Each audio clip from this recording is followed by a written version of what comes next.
Bonjour à tous, bienvenue pour le programme de la semaine du 27 avril au 1er mai. C'est une présentation de ce qu'on va voir cette semaine. Et cette semaine, on va parler des fractions. Comme on en a déjà parlé, j'ai appelé ça l'épisode 2. Cette semaine, on va voir comment calculer la fraction d'un nombre, comment reconnaître deux fractions qui sont égales, et comment compléter une égalité de fractions. Et on commence par comment calculer la fraction d'un nombre. On a déjà un petit peu travaillé ça avec les activités mentales. Donc voici un autre exemple. Les 5/9 de la bibliothèque de Julie sont des romans policiers. Il y a 207 livres dans sa bibliothèque. Combien sont des romans policiers? Pour répondre à cette question, il va falloir calculer les 5/9 de 207 livres. Pour calculer les 5/9 de 207 livres, on va faire ça en deux étapes. On va déjà calculer 1/9 de 207. Une fois qu'on aura calculé 1/9 de 207, on multipliera le résultat par 5 pour obtenir les 5/9 de 207. C'est parti. Alors, pour calculer le 9e de 207, il suffit de faire 207 divisé par 9. On pose la division, oh, c'est fait. C'est fait et on trouve 23 en quotient et en reste 0. Donc, le 9e de 207, ça correspond à 23 livres. Ces 23 livres, on va les multiplier par 5 pour obtenir les 5/9 de 207. Et c'est fait également, on trouve 115. Conclusion, il y a 115 romans policiers dans la bibliothèque de Julie.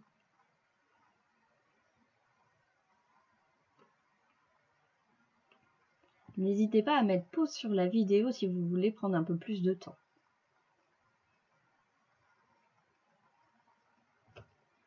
On continue, les fractions égales. Certaines fractions représentent la même quantité mais s'écrivent différemment. Voici quelques exemples. 10/20 et 2/4, ce sont deux fractions qui sont toutes les deux égales à 1/2, puisque 10 c'est la moitié de 20, 2 c'est la moitié de 4. Donc ce sont bien deux fractions égales à 1/2. Autre exemple, 6/9 et 10/15. Ce sont toutes les deux des fractions qui représentent la même quantité que 2/3.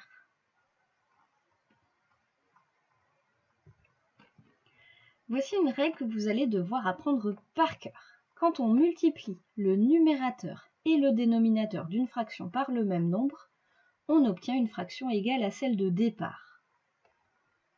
On va regarder sur un exemple ce que ça donne. La fraction 1/2. Donc je dois multiplier son numérateur, le nom qui est en haut, et son dénominateur par le même nombre. Je vais choisir par exemple par 3. Donc je multiplie le 1 par 3 et le 2 aussi par 3.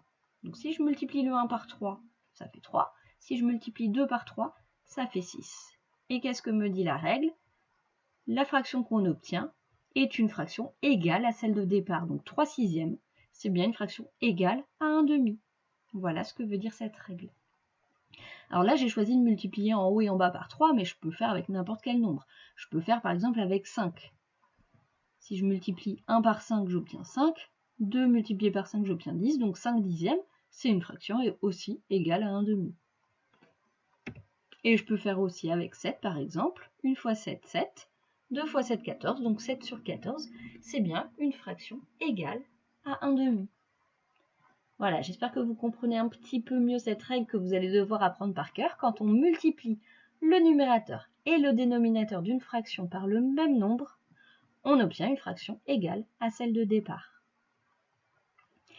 Cette règle-là, elle est valable aussi si on remplace le petit mot multiplie là par le mot divise. Ça marche aussi.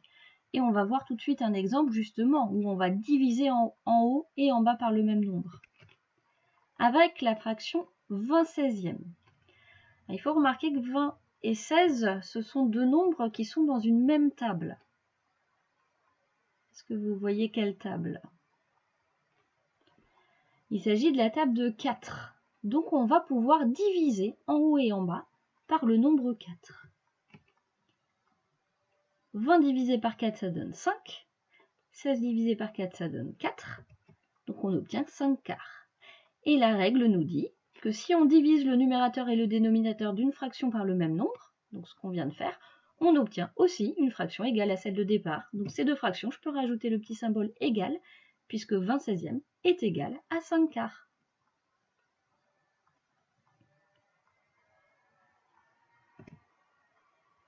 Comment on va reconnaître que deux fractions sont égales? Je vais vous donner deux méthodes, il y en a d'autres, mais deux méthodes, ça sera déjà bien pour commencer.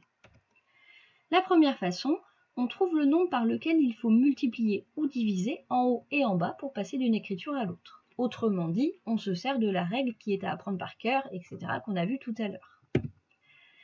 Par exemple, 3/5 et 21/35. Alors, il va falloir remarquer que, par exemple, pour passer de 3 à 21, on multiplie par 7. 5 pour aller à 35, on multiplie aussi par 7. Donc, d'après la règle qu'on vient de voir tout à l'heure, ces deux fractions sont égales.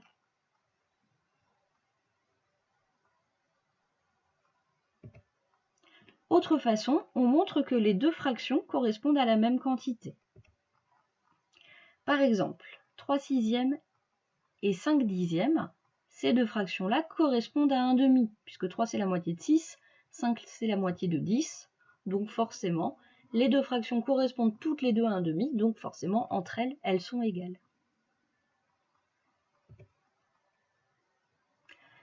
Alors, voyons comment maintenant reconnaître que deux fractions ne sont pas égales. Première façon, on va aussi se servir de la règle qui est à apprendre par cœur. 5/6 et 14/18. Si on regarde en bas et qu'on connaît ces tables, on remarque que 6 multiplié par 3, ça donne 18. Donc on va faire la même chose en haut, sauf que là, problème, 5 fois 3, ça fait 15 et pas 14.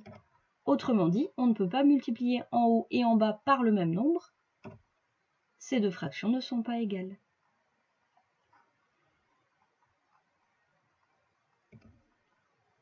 Une deuxième façon. On montre que les deux fractions ne correspondent pas à la même quantité. Exemple, 2/3 et 5/4. 2/3, on partage en 3 et on prend 2 parties, donc c'est plus petit qu'une unité. Et par contre, 5/4, on partage en 4 et on prend 5 morceaux, donc on prend déjà 4/4, c'est-à-dire une unité, et on rajoute un quart. Autrement dit, 2/3, c'est plus petit qu'une unité, 5/4, c'est plus grand qu'une unité, donc ces deux fractions, elles ne peuvent absolument pas être égales.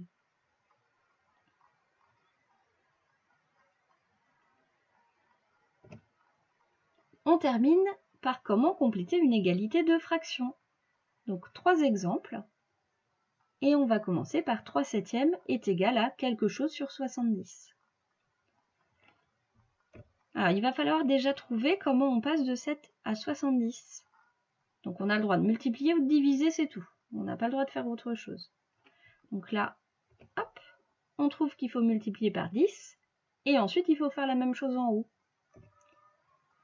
On multiplie aussi par 10. Donc le nombre qui manque, c'est 30. 3/7, c'est pareil que 30 sur 70. 30/70. Deuxième exemple, 2/3 égale 16 sur quelque chose. Donc là encore, je me demande de 2 pour aller à 16, qu'est-ce qui se passe? Hop, je trouve qu'il faut multiplier par 8 et je fais la même chose en bas. 3 fois 8, 24. Donc il manque le nombre 24. 2/3, c'est pareil que 16 sur 24. Troisième et dernier exemple, 8 sur 18. C'est égal à quelque chose sur 9. Donc on se pose la question, comment on va passer de 18 à 9? Donc là, cette fois-ci, c'est une division. Et on divise par 2, puisque 9, c'est la moitié de 18. On fait la même chose en haut. 8 divisé par 2, ça donne 4. Donc 8/18, c'est pareil que 4/9.